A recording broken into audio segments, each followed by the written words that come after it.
Hello everybody, my name is Melina, and before the experience I had always known that I was a little bit different as a kid.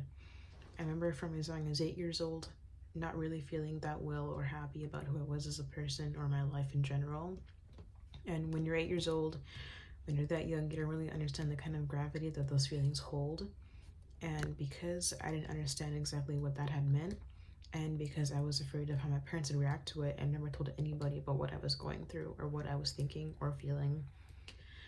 And so because of that, I tended to suppress a lot of my negative emotions for years and years and years, until eventually when I was about 14, I would start acting out and lashing out to the point where I couldn't really suppress my feelings anymore, and my parents definitely started to notice. Now that I told you about my past self, I'd like to talk about my personal experience and who I was going through it. When I was 14 is when I was diagnosed with depression and anxiety, and shortly after I was diagnosed, I tried committing a few times. And so because of that, I was admitted into a psychiatric ward where I was away from my parents for about a week with no contact, and was basically treated like a prisoner. My first night there, I had slept by myself in a room, and it was so hard for me to fall asleep. I couldn't eat, I couldn't talk to anybody. I just had so much trouble functioning as a human being, and it was such an awful experience for me.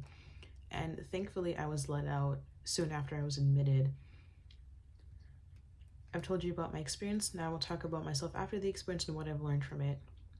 What I've learned from my experience is that it's hard, and what people go through is different for everybody. But for me personally, I would just say that talking to people always helps. It's always the best route to go, especially if you don't understand what you're going through and you feel like you're alone. And personally speaking, therapy did not work for me, but I always recommend it to everybody who's feel like they need to talk to somebody. I always recommend medication. It helped me tremendously, and I'm not on it anymore because I've learned to be happy with who I am without it.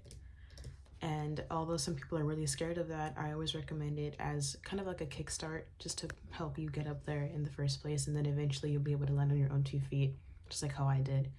And that's my advice to give to anybody who feels like they're going through that. If I can get through it, then you can get through it.